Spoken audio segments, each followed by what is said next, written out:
ऐन तस्सली किंचन।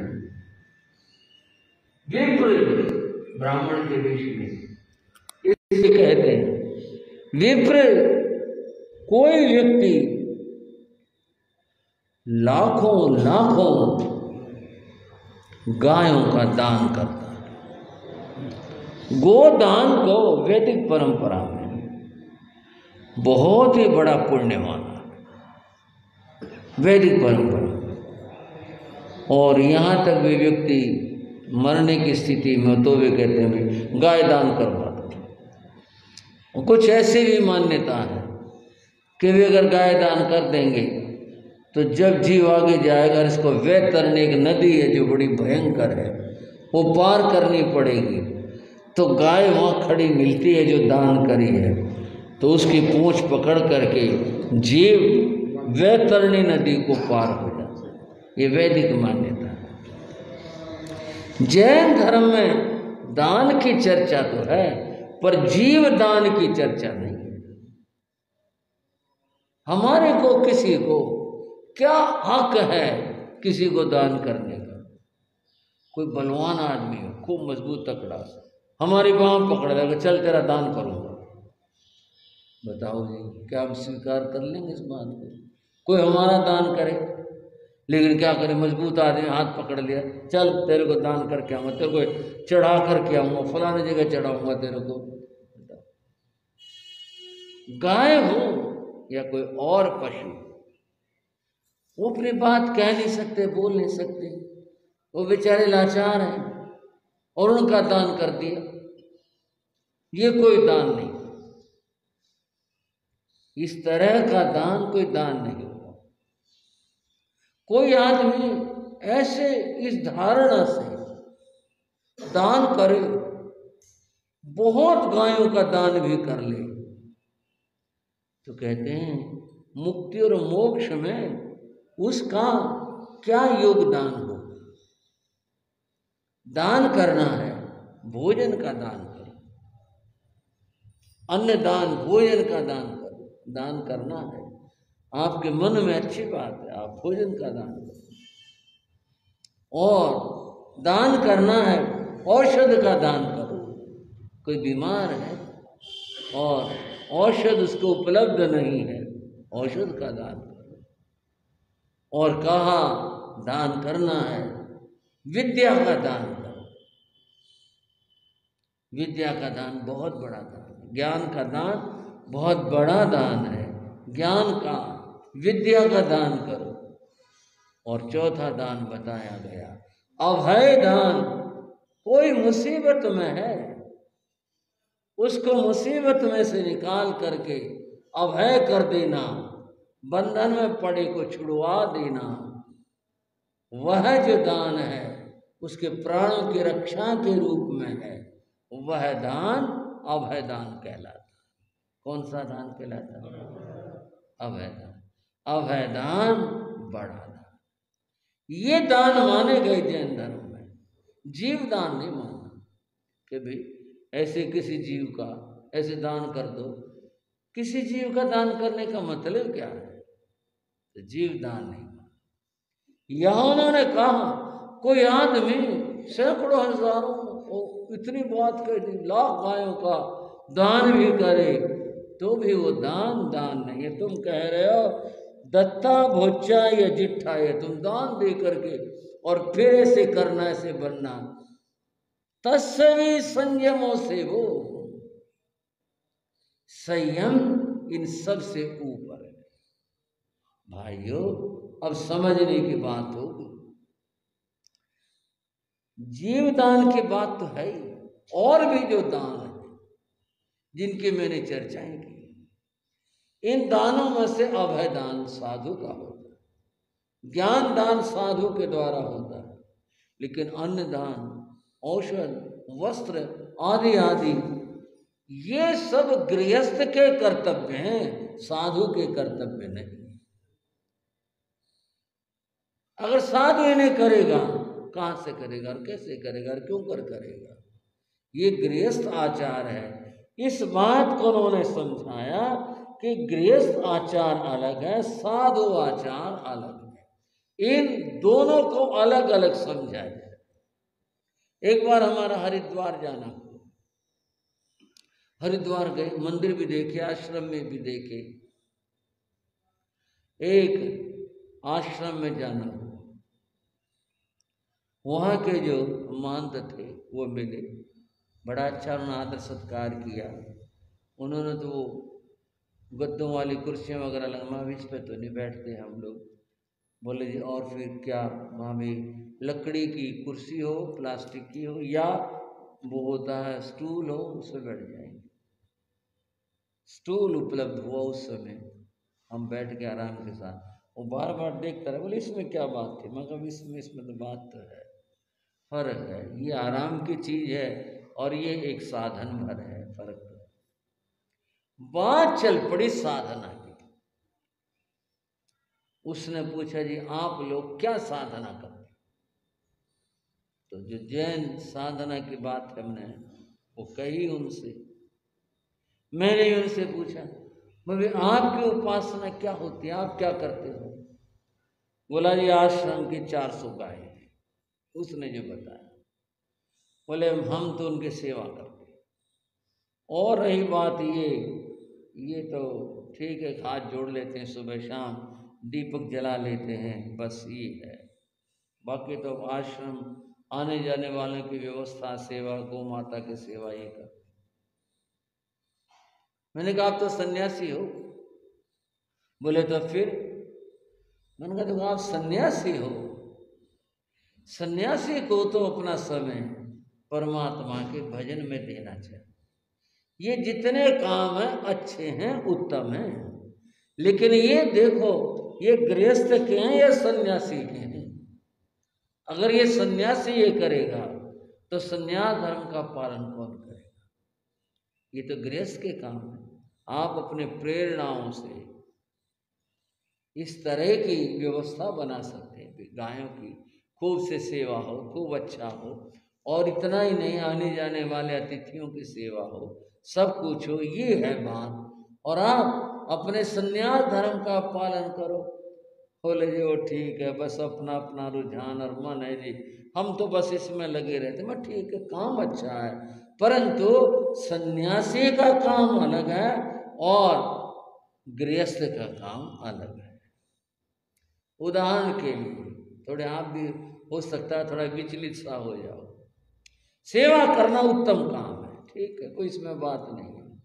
लेकिन अगर कोई ये कहे भाई साधु भी जो पुरुष नरस होते हैं या और हैं, उनकी तरह से जाकर अस्पताल में सेवा करके आए, तो फिर कैसे बनेगी बात?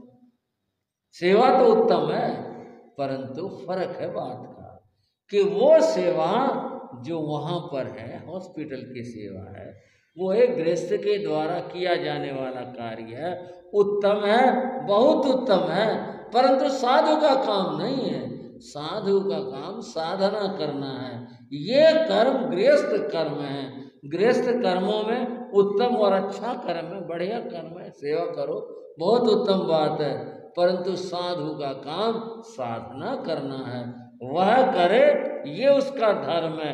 उसको छोड़कर के वहां पर लग गया तो फिर सन्यास लिए का लाभ और फायदा ही क्या हो? यज्ञ की बात यहां पर चली। अब थोड़ी बात कहना चाहूं। इंद्र ने कहा जयता व्यूले जन्ने, यज्ञ रचा कर, यज्ञ करके। अब यज्ञ क्या है, ये बड़ा विचित्र मामला है। एक तो वह जो देखते हैं अग्नि आदि के द्वारा जो किया जाता हुआ है, एक शास्त्रों में, वैदिक धर्म के ही शास्त्रों में यज्ञ की क्या परिभाषा। शतपथ नाम का एक ग्रंथ है, नाम है शतपथ ब्राह्मण, ग्रंथ का नाम है, ब्राह्मण व्यक्ति की बात नहीं, नाम है ग्रंथ का शतपथ ब्राह्मण। शतपथ ब्राह्मण ग्रंथ में लिखा अध्वर वै यज्ञ है, ज्ञान की साधना करना, पढ़ना और पढ़ाना यज्ञ है। बोलो अब कहो, ये तो वैदिक परंपरा का प्रामाणिक ग्रंथ है शतपथ ब्राह्मण। शतपथ ब्राह्मण में कह रहे हैं अध्वरो वै यज्ञ, पढ़ना और पढ़ाना, ज्ञान का व्यापार, व्यापार बेचना नहीं, उस क्रिया को करना, ये व्यापार कहलाता। ज्ञान व्यापार, स्वयं पढ़ना, दूसरे को पढ़ाना, यह यज्ञ है। और ये ज्ञान व्यापार यज्ञ है, तो साधु इस यज्ञ को करते हैं, पढ़ते भी हैं, पढ़ाते भी। ज्ञान रूप जो यज्ञ है वो साधु का काम है, साधु करते हैं इस बात को, सन्यासी करते हैं, अतः होता है। और कहा ब्रह्म ही यज्ञ, ब्रह्म परमात्मा की जो भक्ति और स्मरण है, उसका जो ध्यान और चिंतन है, ये यज्ञ है। क्योंकि आदमी बैठा और वह परमात्मा के स्मरण में खो गया, डूब गया, उसमें लगा हुआ है, परमात्मा के स्मरण में वह यज्ञ कर रहा है, उसका यज्ञ है ये है। क्योंकि परमात्मा का स्मरण ब्रह्म यज्ञ है, यह है, वह ब्रह्म यज्ञ कर रहा है।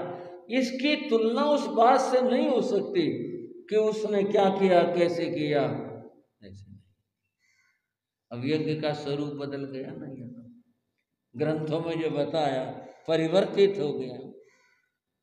एक हुए महर्षि मनु, कई बार जिक्र और चर्चा चलती है, कई बार मैं महर्षि मनु को अपनी चर्चाओं में आपके सामने रख भी देता हूँ। यज्ञ के मामले में महर्षि मनु ने क्या कहा? अध्यापनम ब्रह्म यज्ञ, पढ़ाना ब्रह्म यज्ञ, पितृयज्ञ से तो तर्पणम, और एक है पितृयज्ञ। कौन सा भाई हो? पितृयज्ञ। पितृयज्ञ का अर्थ है माता पिता को संतुष्ट करना, तर्पणम। एक तो उनके निधन के बाद में तर्पण करते हैं, और एक उनके जीवित काल में तर्पण करना। जीवित काल में तर्पण क्या है? उनको संतुष्ट करना, भोजन से, औषध आदि से, वस्त्र से और सेवा कार्यों से उनको संतुष्ट करना, उन्हें संतुष्ट करना, यह पितृयज्ञ। बंधु, माता पिता की तो सेवा हुई नहीं, और बातें कार्य करते रहे, तो बताओ फिर कैसे समन्वय और कैसे बात? आज धर्म सभा में कैलाश नगर श्री संघ बैठा, वहाँ के श्रावक बैठे, बहुत सारी बातें याद आ गई। गुरु महाराज की सन 1987 के चातुर्मास में, वैसे तो श्रावक हमेशा ही सेवा करते हैं, पर गुरु महाराज अस्वस्थता की स्थिति में थे, संघ ने बहुत सेवा की थी, बहुत ध्यान रखते थे, बहुत ड्यूटी देते थे, मुझसे पूछते थे गुरु महाराज को कोई तकलीफ ना हो किसी भी प्रकार की, बहुत सेवा की। कैलाश नगर में हम थे, मैं वहीं की बात बता रहा हूँ। वहाँ एक भाई बोले जी यहाँ मेरे एक मित्र रहते हैं, परिचय की दृष्टि से वैसे नहीं बता रहा, वो जैन नहीं थे, बोले बड़े अच्छे विद्वान हैं, आपको कोई किताब देखने हो तो उनके घर पर लाइब्रेरी है। मैंने कहा सूची मिल जाएगी तो देख लेंगे, वैसे जाके किताबें ढूंढना मुश्किल पड़ेगा। बोले आप वैसे दर्शन दिया हो, मैं चल पड़ेगा। मैं उनके घर दर्शन देने गया, उनके यहाँ बड़ा अच्छा साहित्य था, अलमारियाँ 2-3 अलमारियाँ भरी हुई थी, मैंने साहित्य देखा। बोला जी जो आपको चाहिए ले जाओ, जो मुझे चाहिए थे मैंने ले भी ली, मगर अभी पढ़ के लौटा देंगे, रखनी हो तो रख भी लेना। उस रूप से वहाँ किताबें देखने की, उससे तो मैं कुछ देर बैठा, स्वाभाविक था।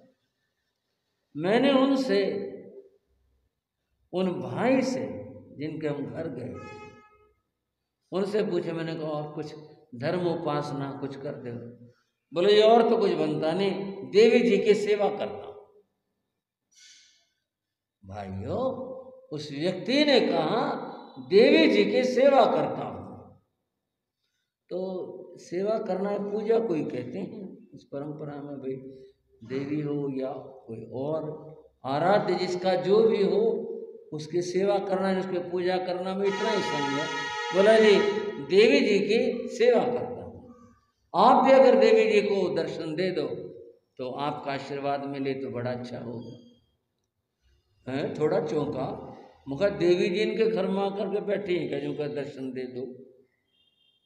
फिर वो बोले जी इस कमरे में आओ। वो भाई भी मेरे साथ थे, बोले जी चलो आप दर्शन दे दो। उनकी धर्म पत्नी बीमार थी, उसको फालिज हुआ था और ज्यादा फालिज था, एक हाथ एक पांव काम नहीं करता था। मैं उस कमरे में गया तो बड़ा अच्छा उन्होंने उसको साफ सफाई रख रखी थी। उन्होंने नमन किया और फिर मैंने मंगल पाठ सुनाया। उस भाई के शब्द याद आते कि मैं देवी जी की सेवा करता हूँ। वो शब्द आज भी याद है। बाहर आकर के फिर थोड़ी देर रुकना हुआ। बोले जी मैं पहले बहुत करता था, घंटों लगाता था मैं पूजा पाठ में, लेकिन जब से ये बीमार हुई मैंने ये समझ लिया कि जो देवी माता है ना वो इस रूप में ही मेरी सेवा ले रही, और मैं कभी भी न नफरत करता हूँ न नाक चढ़ाता हूँ कि मैं ये काम करूँगा। जो भी काम होता है वो सब काम मैं खुद से करता हूँ, सेवा करता हूँ। बड़ी बात हुई। जिस व्यक्ति ने ये बात कही कि मैं इसी के सेवा को ही अपना सब मानता हूँ, तो सेवा की बात हुई है।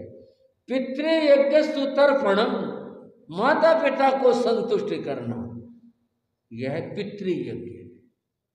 अब इस बात को मैं जो उन भाई ने कही, बोले जी मैं पहले बहुत करता था, अब तो बस इस सेवा को ही करता हूँ, यही मेरा धर्म ध्यान, यही मेरी उपासना, जो भी कुछ है यही है।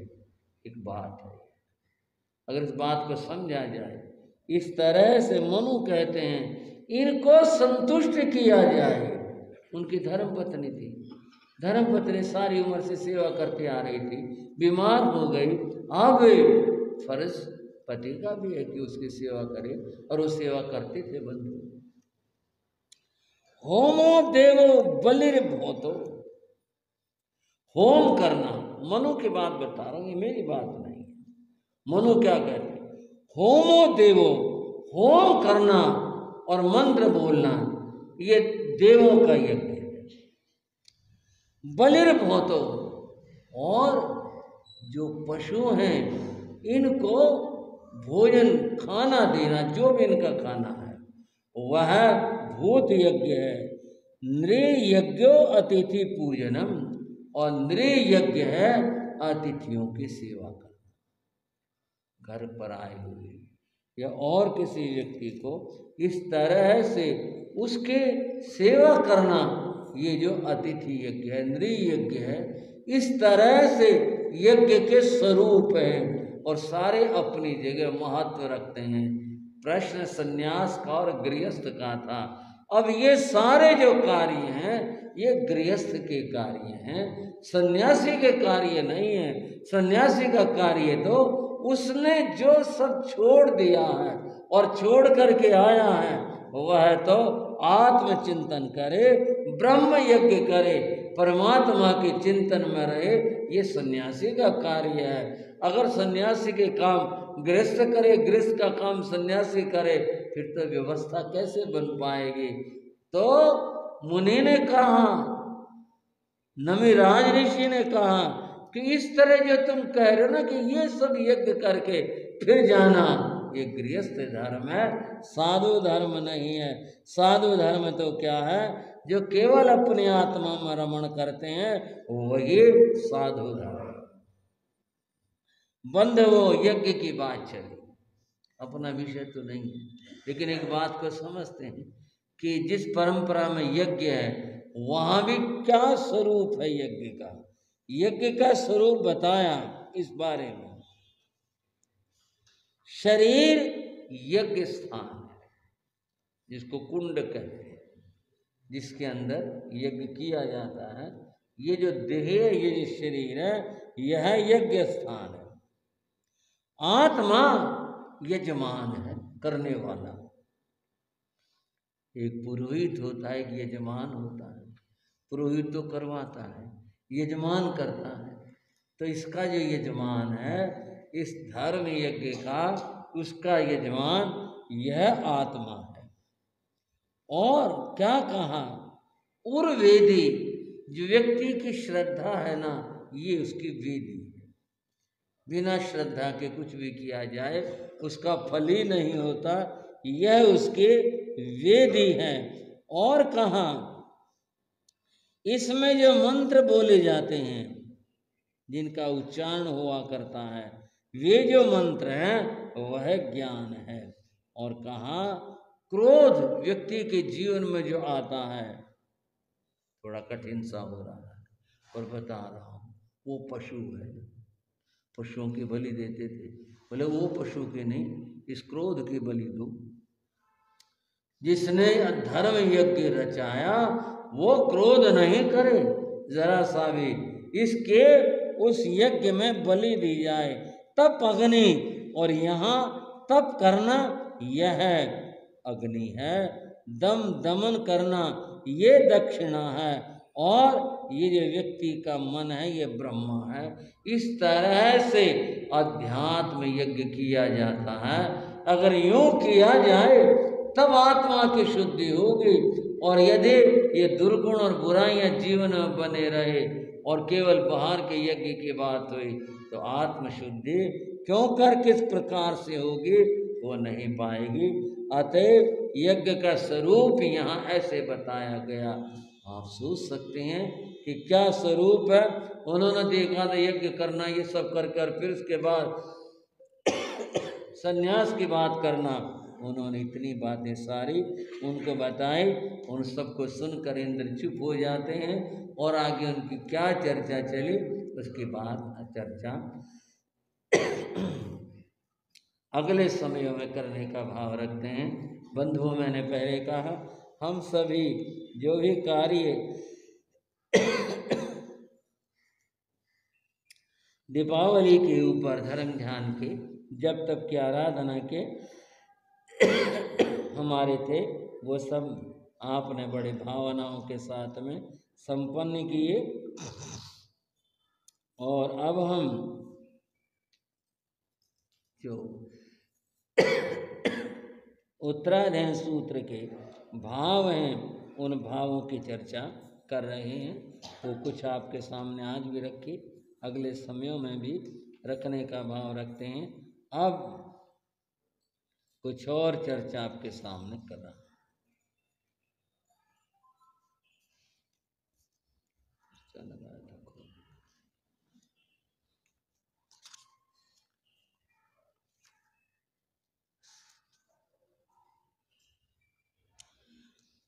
बंधु और बहनों, परम पूज्य परम श्रद्धेय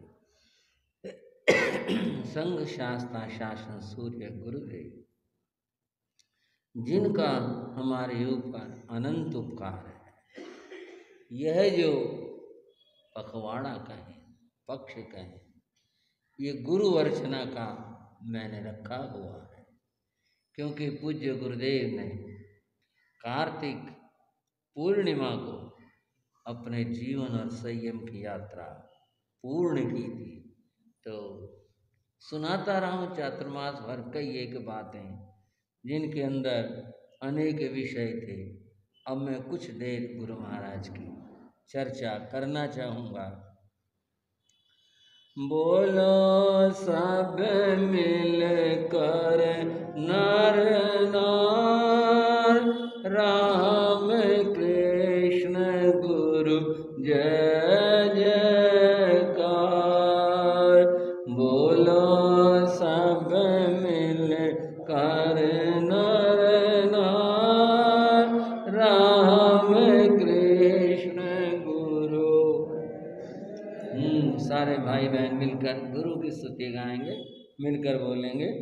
बोलो सब मिलकर नर नार, राम कृष्ण गुरु जय जयकार। बोलो सब मिलकर नर नार, राम कृष्ण गुरु। माँ पे स्तो की कुक्षे धन दौलत रहमत पिता आनंद माँ पेस्तों के कुक्षे धन दौलत रहमत पिता आनंद रोहतक जन में श्रद्धा धार राम कृष्ण गुरु जय जयकार रोहतक जन में श्रद्धा धार राम कृष्ण गुरु जय बोलो सब मिलकर नर नार राम कृष्ण गुरु जय जयकार बोलो सब मिलकर नर नार राम कृष्ण गुरु। व्यक्ति का परिचय साहित्य की दृष्टि से दो तरह से दिया जाता है, या यूं कहें व्यक्ति का स्वरूप, व्यक्ति की बात दो पक्षों में होती है, एक रूप होता है, एक स्वरूप होता है। रूप है शरीर, स्वरूप है आत्मा। रूप यानी शरीर का जन्म कहाँ हुआ, कौन थे माता पिता, शरीर संबंधी और सब बातें, पालन पोषण ये सब। स्वरूप आत्मा की बात, उनका स्वभाव कैसा था, ज्ञान कैसा था, उन्होंने जीवन में किस तरह के क्या कार्य किए, वो स्वरूप है। दोनों तरह से चर्चा। पूज्य गुरुदेव संघ शास्त्रा शासन सूर्य गुरुदेव श्री रामकृष्ण जी महाराज का जन्म रोहतक में हुआ था, हरियाणा का विशिष्ट नगर रोहतक। अब रोहतक की बात क्या करें, जितने भी शहर है सबका ही विस्तार हो गया। अब तो रोहतक बहुत और तरह से रोहतक है। पहले रोहतक था जो वर्तमान का बाबरा मोहल्ला है, और इससे जुड़ा हुआ जो रोहतक है वो रोहतक। बाबरा मोहल्ले की एक गली के अंदर लाला दौलत राम जी बंसल रहा करते थे। इनका परिवार बड़ा परिवार था, कई भाई थे। इनके पिता का नाम लाला मौलीमल बंसल होता था। ये बंसल परिवार से थे, और जानकारी की दृष्टि से जैन नहीं वैष्णव थे, और वैष्णव भी कट्टर वैष्णव थे। लाला दौलत राम सर्विस करते थे, और उनका जो सर्विस थी वह रेलवे विभाग में थी। उस समय कुछ समय स्टेशन मास्टर रहे, फिर तरक्की होकर ऊपर की उसमें श्रेणी में चले गए। तो रेलवे विभाग में इनकी सर्विस थी, और सर्विस थी थोड़ा सा एक अंदाजा सा, तो अंग्रेजी के तो आदमी होना स्वाभाविक बात है। उस जमाने में अच्छे पोस्ट पर पहुंचे अंग्रेजी के आदमी थे। पूज्य गुरुदेव की माता श्री का नाम पिस्तो देवी था। पिस्तो देवी धार्मिक महिला थी, परिवार सारा ही धार्मिक था। इनके यहाँ पर पूज्य गुरुदेव का जन्म, नाम रखने की बात रामकृष्ण नाम रखा गया, और उसका कारण भी इनकी धार्मिक आस्था ही थी। ये स्वयं सहित 3 भाई बहन थे। बड़े भाई थे माता दीन, वो माता के नाम से उनका नाम माता दीन रखा गया था। बहन जिसका नाम कृष्णा था, तो वे वो धार्मिक भावना से रखा गया। इस बालक का नाम रामकृष्ण रखा गया, जो धार्मिक भावनाओं का सूचक। रामकृष्ण का जन्म इस परिवार में हुआ। जहां तक देह की बात है, ये तो जीव के नाम कर्म की बात होती है। किसी की देह आकार प्रकार वो बहुत सुंदर हो जाती है। किसी की सामान्य गुरुदेव की जो देह थी वो बहुत सुंदर थी। तो जन्म हुआ, लालन पालन बड़े होते हैं। रामकृष्ण कुछ पहुंच गए 5-1 वर्ष की उम्र। एक बात थी रामकृष्ण में, ये बचपन से तार्किक बहुत थे और माँ से कुछ न कुछ पूछते रहते बातें। और माँ भी, जैसा इनके बड़े भाई से मेरी बात हुई, मैंने उनसे पूछा, बोले ये हमारी माँ तंग हो गई थी, सिर खा लिया इसने। तो एक एक बात पूछे जाएगा, बताओ कहाँ से बताऊं मैं इतनी बात इसको। हुआ यह एक बार दिवाली का मौका था। दिवाली के मौके के ऊपर लोग शकुन सा मानते हैं कि मिट्टी के वो लेकर के आते हैं, हटड़ी होती है, राम लक्ष्मण की, उसकी लक्ष्मी जी की मूर्ति, गणेश की मूर्ति लेकर आते हैं, लगाते हैं। माँ लेकर के आई, बालक रामकृष्ण देखता रहा। माँ ने पुराने वाले लक्ष्मी गणेश जहाँ रखे थे जिस स्थान पर, वो हटाए और नए वाले लगा दिए।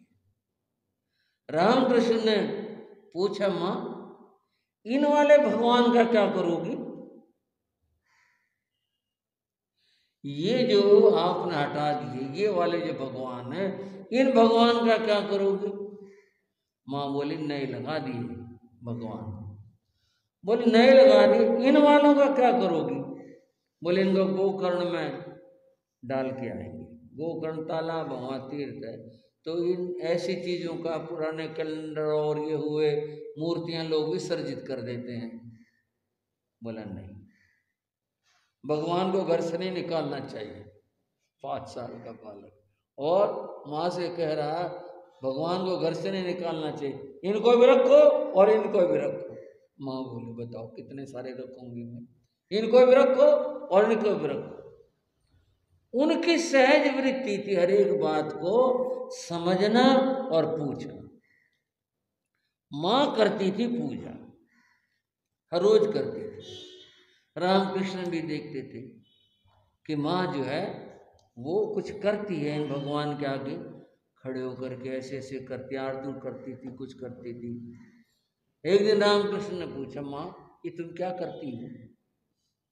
बोले मैं भगवान की आरती करती हूँ। बोले इससे क्या होता है? बोले इससे भगवान जी आ जाते हैं। भगवान जी आ जाते हैं इससे? बोले हाँ भगवान जी आ जाते हैं। 1-2 दिन का अंतर पाया। माँ इधर उधर थी, रामकृष्ण ने वही सारे बर्तन से लिए और लेकर के वो ऐसे ऐसे करने लगे। माँ आई, देखा, बोले क्या कर रहा है? बोले भगवान को बुला रहा हूँ। माँ ने पूछा क्या कर रहा है? भगवान को बुला रहा हूँ। रामकृष्ण के संस्कारों का इस बात से पता चलता है कि वो धार्मिक थे, उनके संस्कार धार्मिक थे, तभी उनके अंतर में और भीतर में इस प्रकार से भावनाएं थी और रहती थी। वो हर एक बात के बारे में जानने की बड़ी कोशिश करते थे, ये क्या है और ये क्यों करते हैं और कैसे करते हैं। बंधुओं, ये पता नहीं क्या बात है, महापुरुषों के साथ में ऐसी बात क्यों जुड़ी हुई है और वो भी यहाँ फिर सामने प्रस्तुत हो रही है। और वो क्या है? रिश्ते नाते व्यर्थ संयोग, 6 वर्षों में मातृ वियोग। रिश्ते नाते व्यर्थ संयोग, 6 वर्षों में मातृ वियोग। पाया ज्ञान से ममता सार, राम कृष्ण गुरु जय जयकार। पाया ज्ञान से ममता सार, राम कृष्ण गुरु जय जयकार। रामकृष्ण 6 वर्ष के, माँ 6 वर्ष की बालक की उम्र, हल्की सी कुछ अस्वस्थता बनी और वह अपने बच्चे परिवार को छोड़कर अपनी यात्रा पर चली। बहुत लोग आए गए, जो भी कुछ होता है वो सब रामकृष्ण नहीं समझ पाया कि ये सब क्या हो रहा है। बड़े भाई समझते थे रामकृष्ण 6 वर्ष की उम्र में, और जब माँ चली गई, माँ को ले गई, शाम को पिता से पूछा माँ कब लौट कर आएंगी। बताया माँ भगवान के पास चली गई। माँ की याद तो आती है ना। बच्चा बोला पिताजी मैं भगवान के पास कब जाऊंगा। पिता ने एक मीठी सी डांट लगाई, ऐसे नहीं बोला करते हैं। बोले क्यों, जब माँ भगवान के पास चली गई मैं नहीं जा सकता क्या। बोले नहीं नहीं, भगवान के पास ऐसे नहीं जाते। बहुत समय बाद समझ में आई कि माँ तो गुजर गई। माँ और पिता दोनों का दायित्व लाला दौलत राम ने निभाया। उन बच्चों का पालन पोषण सब किया, पर इसके साथ दौलत राम के मस्तिष्क में एक बात थी कि बच्चों को योग्य बनाना चाहिए, पढ़ाना चाहिए। इस पढ़ने के मामले में रामकृष्ण बहुत तेज थे और वो घर में रहते हुए भी पिताजी से पढ़ने लगे थे। रामकृष्ण की उन्नति किस तरह क्यों कर हुई, चर्चा अगले समयों में। और रामकृष्ण गुरुदेव रामकृष्ण की मंजिल तक कैसे पहुँचे इसकी बात करेंगे आगे। बंधुओं, आज सोनीपत में महासाध्वी जैन भारती श्री सुशील कुमार जी महाराज, उनके सानिध्य में वहाँ पर आज एक बहुत ही भव्य कार्यक्रम का आयोजन हो रहा है और उसी में प्रशांत विहार श्री संघ के भाई बहन भी वहाँ पर पहुँचे हैं, गए। अच्छी बात है, आना जाना परस्पर होता है संघों का एक दूसरे के यहाँ पर। आज वहाँ पर महासाध्वी श्री मथुरा देवी जी महाराज की पुण्यतिथि मनाई जा रही। महासाध्वी श्री मथुरा देवी जी महाराज बहुत महान साध्वी, संयम निष्ठ तो थी। उनकी बातें बड़ी अद्भुत थी, उनकी साधना बड़ी ऊंची साधना थी। एक बार शायद आपको पता नहीं होगी, महासाध्वी श्री मथुरा देवी जी महाराज को दीक्षा मंत्र गुरुदेव श्री मायाराम जी महाराज ने पढ़ाया। और घटना यह है, परम श्रद्धेय आचार्य श्री सोहनलाल जी महाराज के चरणों में वैरागी थे श्री काशीराम जी, तब तक दीक्षा नहीं हुई थी। पूर्व विचरते हुए उत्तर प्रदेश के कांधला कस्बे में पधारे थे। उनके श्री काशीराम जी की दीक्षा में कुछ व्यवधान था। हालांकि वो बड़े थे, बालिग थे, सब कुछ थे, परंतु परिवारजनों का आग्रह बहुत उस तरह का था। बोले हम होने दें, कुछ भी हो जाए, झगड़ा करते थे। वहाँ जब पहुँचे, वहाँ के संघ को पता चला। वहाँ पर एक श्रावक होते थे लाला घमंडी लाल। उन्होंने कहा गुरुदेव, वैरागी को देखना समझना आपका काम है, लेकिन दीक्षा की जहाँ तक बात है तो इसको कोई नहीं रोक सकता। अगर आप करना चाहो, हमारी विनती है, आप हर्ष के साथ में यहाँ दीक्षा कर सकते। एक और वैरागी थे, उनका नाम था नरपत राय। तो इन दो की दीक्षा वहाँ तय हुई थी और वहीं पर श्री मथुरा देवी जी महाराज वैरागन थी, वैरागन मथुरा देवी, इनकी दीक्षा भी वहीं पर सुनिश्चित हुई।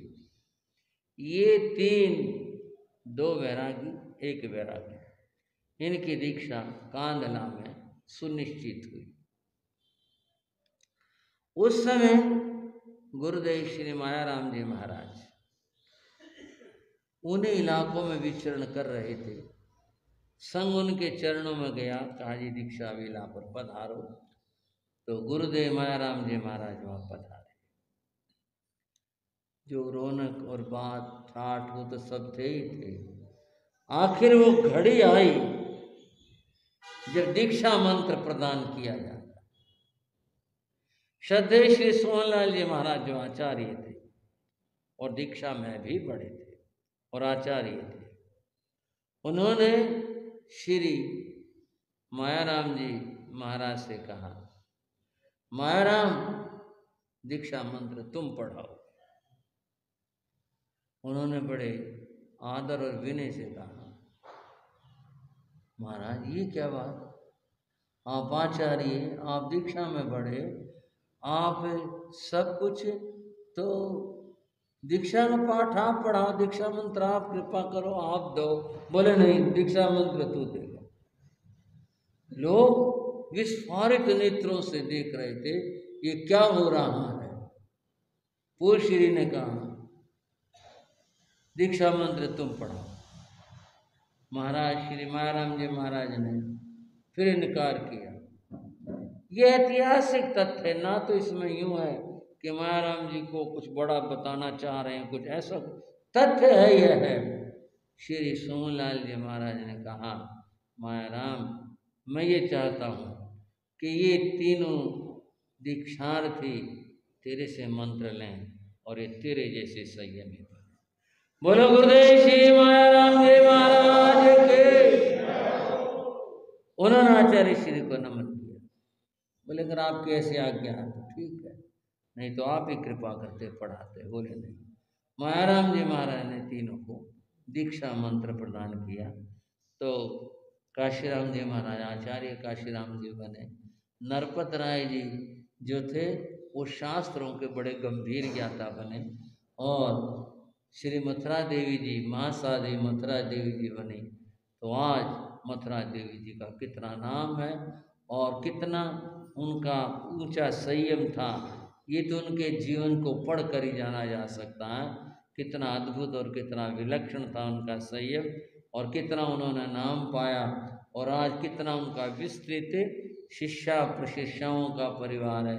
महासाध्वी श्री मगन श्री जी महाराज का परिवार, महासाध्वी श्री सुंदरी देवी जी महाराज का परिवार, और भी साध्वियाँ इस टोले की हैं।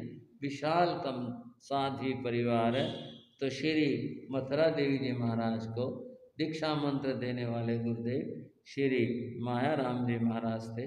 बंधुओं, आज उनका पावन स्मृति दिवस सोनीपत में महासाध्वी श्री जैन भारती श्री सुशील कुमार जी महाराज के पावन सानिध्य में मनाया जा रहा है। हम भी महासाध्वी मथुरा देवी जी महाराज को, उनके उज्ज्वल संयम को अपनी भावांजलि प्रस्तुत